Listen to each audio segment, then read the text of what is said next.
घर से पढ़ाओ अभियान के तहत पहले हमने संख्याओं के पैटर्न किए थे, उसी को अब आगे और विस्तार देते हुए आज हम गुणन द्वारा संख्या पैटर्न को समझकर आगे बढ़ाओ इस विषय के ऊपर कुछ सवाल देखते हैं और इसको समझने का प्रयास करते हैं। तो चलो शुरू करते हैं। सबसे पहले हम देखते हैं कि जो हमारी संख्याएं होती है, क्योंकि पिछले बार भी मैंने आपको बताया था, जो हमारी गिनती है वो भी एक पैटर्न है और वो पैटर्न है जोड़ का, जो कि आगे बढ़ रहा है, क्योंकि प्रत्येक संख्या एक जोड़कर अगली संख्या बनाती है। जैसे एक है, जब इसमें एक और जोड़ दिया तो ये 2 हो जाता है, एक और जोड़ देते हैं तो एक और जोड़ने पर 3 हो जाता है, एक और जोड़ते हैं तो 4 हो जाता है। ये हमने पहले वीडियो में आपको बताया था। तो आज उन संख्या पैटर्न जो जोड़ पड़े थे उसके साथ साथ आज गुणन द्वारा, यानी कि गुणा के द्वारा भी हम जो पैटर्न बनाते हैं उसके बारे में जानेंगे। ये बढ़ते हुए होते हैं, जोड़ पर ही डिपेंड होता है, लेकिन इसमें थोड़ा सा नियम कुछ और भी होता है। जैसे हम इसको देखें 1 2 3 4 5, तो ये बढ़ते हुए क्रम में है, प्रत्येक संख्या एक जोड़कर प्राप्त हो रही है। लेकिन जैसे ही हम इसको देखते हैं 2 4 6 8 10, तो ये संख्या वैसे तो जोड़ का पैटर्न भी बनाती है। जैसे हम देखते हैं कि ये 4 है, ये 2 है, तो इस 2 में 2 जोड़कर ये 4 बनता है, फिर 2 जोड़कर 6 बनता है। लेकिन इसमें एक नियम और है जो कि गुणन का है, कि यदि ये जो संख्या थी हमारी 1 2 3 4 5, इन संख्याओं को हम 2 से गुणा करते हुए चले जाएं, जैसे 2 एकम 2, 2 दूनी 4, 2 तिया 6, 2 चौके 8, 2 पंजे 10। तो इस प्रकार से आगे भी 2 छिके 12, 2 सत्ते 14, ये चलता रहेगा। तो इस पैटर्न को हम गुणन द्वारा पैटर्न कह सकते हैं, क्योंकि इसमें 2 की गुणा की गई है, 2 की गुणा से ये हमें प्राप्त होता है। इसी प्रकार आगे देखते हैं। ये कोई जरूरी नहीं है कि 1 से ही शुरू किया जाए, संख्या कहीं से भी उठाई जा सकती है। जैसे कि दूसरे सवाल में 3 के गुणा का एक पैटर्न दिया हुआ है, जैसे 9, ये 6 9 12 15। तो ये जो 6 है, ये 2 तिया 6, यानी कि 3 दूनी 6, 3 तिया 9, 3 चौके 12, 3 पंजे 15। तो इस प्रकार ये एक गुणन द्वारा पैटर्न बनता है, जिसमें 3 की गुणा है, 3 के गुणज हैं सभी ये, और ये हमें इस प्रकार प्राप्त होते हैं। आगे तीसरे सवाल में हम जानने का प्रयास करते हैं कि ये गुणन द्वारा किसका पैटर्न है। तो हम देखते हैं यहाँ पर पहली संख्या हमारी है 4, क्योंकि हमने टेबल भी की है, ये तो आसानी से हमें पता चल जाता है कि क्या है ये 4 8 12 16। ये बिल्कुल टेबल में है, हमने याद की है, वहाँ से भी हमें पता चल जाएगा। 4 एकम 4, यानी कि ये 4 और 1 की गुणा से आया है। 4 दूनी 8, ये 4 और 2 की गुणा से आया है। ये 4 तिये 12। इसी प्रकार 4 चौके 16। तो आगे क्या होना चाहिए? 4 पंजे यानी कि 20 आना चाहिए। इसी प्रकार 4 छिके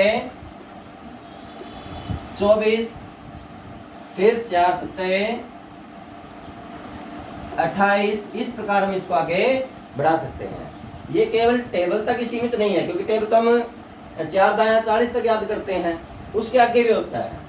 जैसे आगे और देखेंगे कुछ सवाल, अगर हम इसको ऐसे ही आगे बढ़ाते रहें, पहले इसी में देखते हैं, ऐसे ही करते रहें, तो 4 8 32, 4 निमा 36, 4 दाया 40। तो टेबल तो हमें यहाँ तक याद थी, लेकिन ये 4 और 10 की गुणा थी, तो इससे आगे भी हम इसको और बढ़ा सकते हैं कि 4 और 11 की गुणा, यानी कि 44। इसी प्रकार 4 और 12 की गुणा, 4 और 12 की गुणा 48। तो इस प्रकार ये चलता रहेगा, क्योंकि हमारी संख्याएं कभी खत्म नहीं होती, तो ये भी हमारा पैटर्न चलता रहेगा। नेक्स्ट सवाल देखते हैं। 15 20 25 30। इसको भी हम देखें तो हमें एकदम याद आता है कि हमने टेबल की थी 5 की, तो ये 5 से 20, तो 5 और बढ़ गए, फिर 5 और बढ़ गए, वही प्लस वाला है। लेकिन यहाँ पर हम प्लस की बजाय इसमें गुणा में देखने का प्रयास करते हैं कि ये गुणन द्वारा कैसे बना है। तो 5, इनमें अंतर कितने का है? ये 20, ये 15, 5 का अंतर है। ये 25, ये 20, कितने अंतर है? 5 का अंतर है। तो वही 5 5 बढ़ रहे हैं, यानी कि ये 5 की गुणज है। तो 5 की गुणन द्वारा हमें ये पैटर्न प्राप्त होता है। तो 5 की अगर हम देखें गुणा करते हैं जब 5, तो ये 15, तो 5 की और 3 की गुणा से हमें ये प्राप्त हुआ है। इसी प्रकार ये 5 गुणा 4 से प्राप्त हुआ है, ये 5 गुणा 5, 5 गुणा 6, तो अब क्या आना चाहिए? 5 गुणा 7। यहाँ पर 5 गुणा 7 वाला पैटर्न क्या आना चाहिए? 5 सत्ते 35, आगे 5 अट्ठे 40, इसी प्रकार 5 नीम 45, फिर 5 दाया 50, और आगे ये तो हो गई 5 की और 10 की गुणा। इसी प्रकार आगे और बढ़ाएंगे हम इसको, 5 की और 11 की गुणा करें अगर हम, तो कितना आना चाहिए? 55। 5 की और 12 की गुणा अगर हम करें तो कितना आना चाहिए? 60।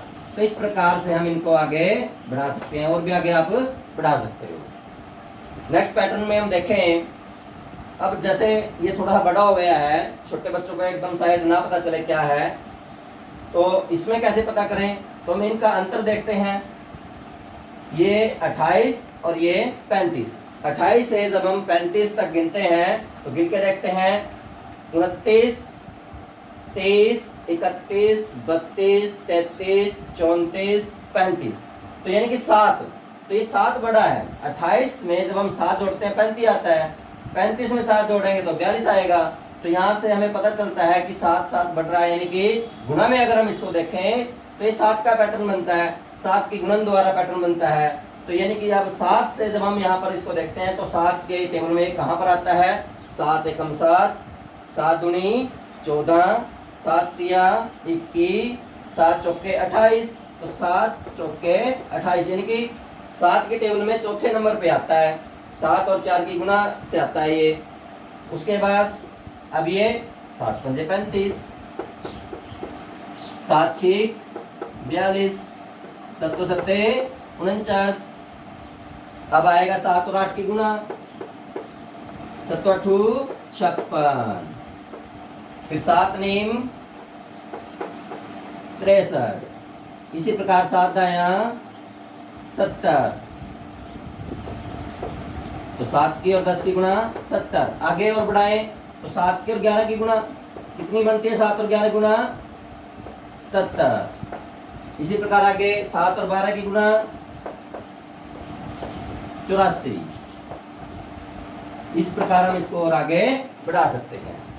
तो अगर हम और देखें तो इसी प्रकार आप जैसे कोई भी सवाल लें, एक आसान सा सवाल देखते हैं।